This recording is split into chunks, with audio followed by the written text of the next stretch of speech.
So actually, you like those it's Grosh guitars, right? Yeah. And that he's a Colorado fellow. He's a Colorado dude. So I keep looking over here just so you know that the screen. Is that where Colorado is? Like if you look. Yeah. So if I want to look at you, I got to go like this. I'm like, oh, I see. One of these days, I'll actually line the things up so it doesn't look weird. So you're just looking into a camera right now? I'm looking into a camera. Oh, okay, nice. And there's a giant donut light thing. Which the donut light. I need a donut light. I have a desk lamp, and it makes me look like I have some sort of like, I don't know. Oh, yes. It looks... I don't look good. I look like I'm at the dentist office about to, so we're going to turn that off. It's just going to be dark. That's fine. Yeah, so I got this little Logitech camera that's in the middle of this donut thing, but the donut is really bright. So I got it on the lowest setting, and it's just... And sometimes if I tilt my head, the circle... Oh, I saw it on your glasses just then. Yeah, it goes into my eyes. It looks... You're an influencer. You got one of those influencer lights. Oh, good Lord. Dude. Yeah, just start taking your shirt off. The hits will just come. And like hold your protein shake. Oh, yeah, it's delicious. Like and then have a caption of some like bullshit inspirational quote. Yeah, there's something now that every time you want to watch one of your YouTube videos, this guy comes on and is like, look, your cardio is not going to do you anything. It's just I just want to learn Greg's hot country licks. I don't care about your meal prep routine. Well, tell me what to eat in 2 seconds and then let me watch my video. It's always like, I know the foods. I'm like, well, bring it. No, he's going to keep on talking, skip video. What? Yeah. We're doing real good. All right, gear. Yeah, so I was gonna go into a whole new. I mean, we could. I don't know what I think the Wildwood folks probably want to hear about gear though. Probably more. Well, every now and again we really just talk about anything, and gear always kind of comes to the fore because that's part of the fun. I get it. I'm into it. Of playing. Yeah. They sent me a couple guitars to play on the field. What do you got? This little beast here. This is a nice color. Yeah, it's the Mary Kay. It's the transparent ash with the gold hardware. Gorgeous. And I plugged that guitar in and my brain, it sounds so good. It's new, like brand new? Yeah, it's what they call the new Fender American Original Series 50 Stratocaster. So all right. But I've always been a sucker for ash bodies and maple necks. Me too. They sound good. They do. They resonate in a way. Yeah. I crossed that bridge many years ago when I got that first Grosh because I was playing Rosewood Strats primarily, right? With varying types of bodies, and then I was like, man, the Swamp Ash Maple thing, I think I need to check out, and then that became my vibe. So I love it. But you know what? It's interesting because I was playing a Telly for a while with a Rosewood board, but an ash body, and that was a nice little combo. Okay, I would be into trying that. Yes, because you got the pop of the ash, we got the mellow of the rose. But there are people on the inner Google that the kind of wood has nothing to do with the tone. I'm like, what galaxy are these people dwelling in? Because I know we would just make guitars out of cheeseburger. Exactly. Yeah. That wood has nothing to do with it. It's I'm like, what? But then again, the internet. So whatever. The internet. Yeah. Although we're on it right now. So it can't be all. Don't bite the hand that feeds, Greg. That's right. Nurture the hand. Right. Right. So tell me a little bit about this Grosh morsel you have, because I think that's the guitar I've seen you play. You've got some other morsels now as well. Yeah, I mean, the morsels continue. It's sort of like a candy store over here these days. But this has been one of my main ones for a while. The blue one, which is sort of a grayish green at this point. But again, it's the Mary Kay finish. Yeah, it's interesting because my Strat for years, that was my main Strat, is that same color. Yeah, it's just a classic color. Well, but the thing about ash is if you have a sonic blue transparent, it kind of mutates into that grayish green after a while. Yeah. And I mean, this guitar has been on so many tours and under a lot of lights. And so, I mean, it's just and outside. So it's taken a licking. It keeps on rocking. But yeah, I mean, he's just an incredible builder. I mean, just really one of those guys that knows tone and wants to work to get that tone for you. You know what I mean? It's the real kind of boutique experience with him. But yeah, I have that one. And then this one is like it's a 99 Fender body, but the neck was just kind of farting out. And so I Don graciously put this Grosh neck on it. So nice. This guitar's got some new life, but yeah, those are the two workhorses. Strat ones. Yeah, I mean, and then there's, like this Ibanez is really great.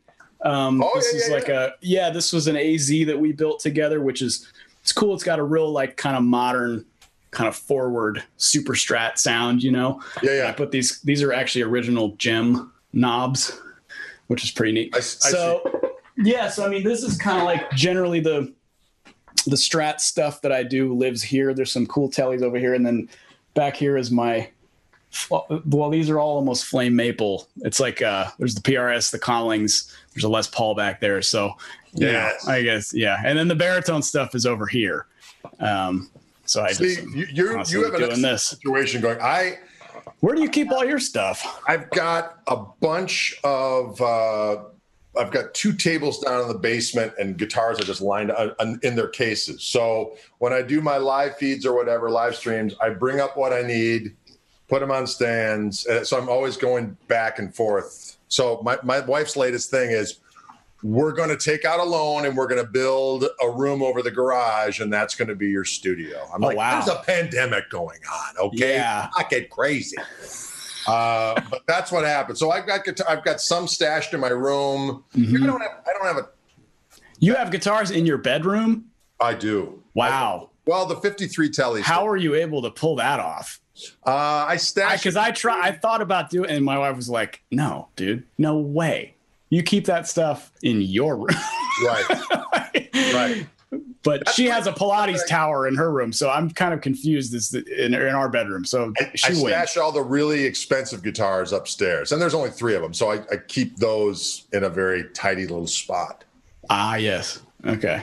All right. I like the 53 Telly right next to the bed, just in case there's some kind of calamity, or I need to defend myself. I was gonna say you could just those are pretty solid axes. Just beat the crap out of it. It's lasted this long. I get it. That's an heirloom. It is. Yeah, 53. Wow. And a weapon. A weapon of tone. Now, do you have any old guitars? I really don't have that many. I have none. Yeah. I just haven't. Well, they're expensive. Well, there's no doubt. And second of all, just haven't really gone down that path yet. I think the oldest gear I own is probably one of these pedals.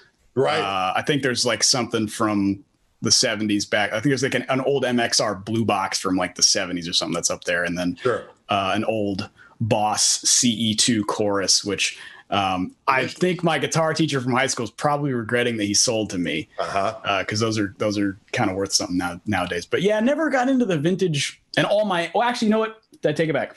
There's a 66 Fender Princeton Reverb. Oh, there you go. Right here. That belonged to one of my dear friend's late stepfathers. And so he entrusted me with it. I play it a lot on sessions and stuff like that. So that I think is the oldest piece of gear that I have, this 66 Princeton.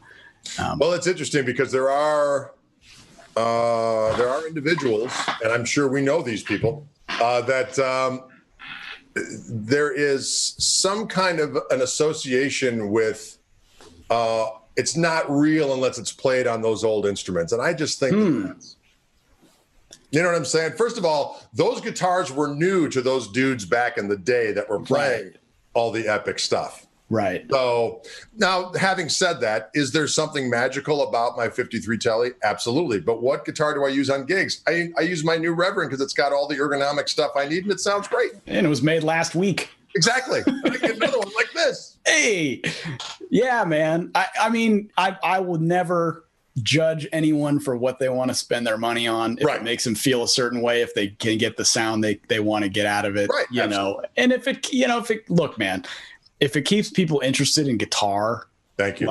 I'm all for it. If it's because it's vintage and it's cool and there's mystery, or because it's brand new and it's technologically advanced, that's fine, as long as people are still playing the damn guitar. Well, there seems to be a lot of people playing. I think so. It's weird because you read articles, is the guitar dead, or I don't even really understand what that means. I don't understand it either. There's so much that is said about music and stuff online that I just go, you know what? Yeah. I mean, outside. Again, to each their own. But it's in the glory years of the music industry, like when I was in my 20s, I wasn't making diddly do. And now at age, 54, I'm making the best living I ever made playing, but it has nothing to do with what I thought being a musician was all about. You know what I mean? So there are opportunities with how, the internet and so on and so forth have opened up. Like, the traditional ways of making a living as a musician have changed drastically, but yet other things have opened up hugely because there's no middleman. You can go online and see you playing anymore. You can go see me or whoever else and discover new people and be drawn into what are they playing? Do they teach? Do they have what? I like that record. Oh, they got, you know what I mean? Yeah. And all of a sudden you have all these different income streams coming in where you can actually make music without, needing, the manager that knows the mafia, that knows this, I'm exaggerating. Are you? I don't know. The Mob really make it to Wisconsin? I don't know if they. Oh my God, yeah. Okay. All right. Absolutely. Yeah. I get it, man. I mean, I think the biggest thing for a working musician nowadays is you do not fear flexibility. Right. I think that's the one thing. Don't ever think, well, this is what I'm going to do, and I'm going to do it this way. And I'm going to 100% do that. Right. I mean, now having said that, that's a good attitude to have when it comes to developing your art, your person, like your sound. Right. But as on an economic plane, be prepared to do anything. At the very least, be prepared to do. You may not have to. Maybe you are just you and you're artist and that's what you do and it's working for you. Right. But for even for those people, I guarantee there are moments where they have to do other things and you have to kind of be especially when something like a pandemic happened. Yeah. Right. Well, yes. The great equalizer. Like, sure.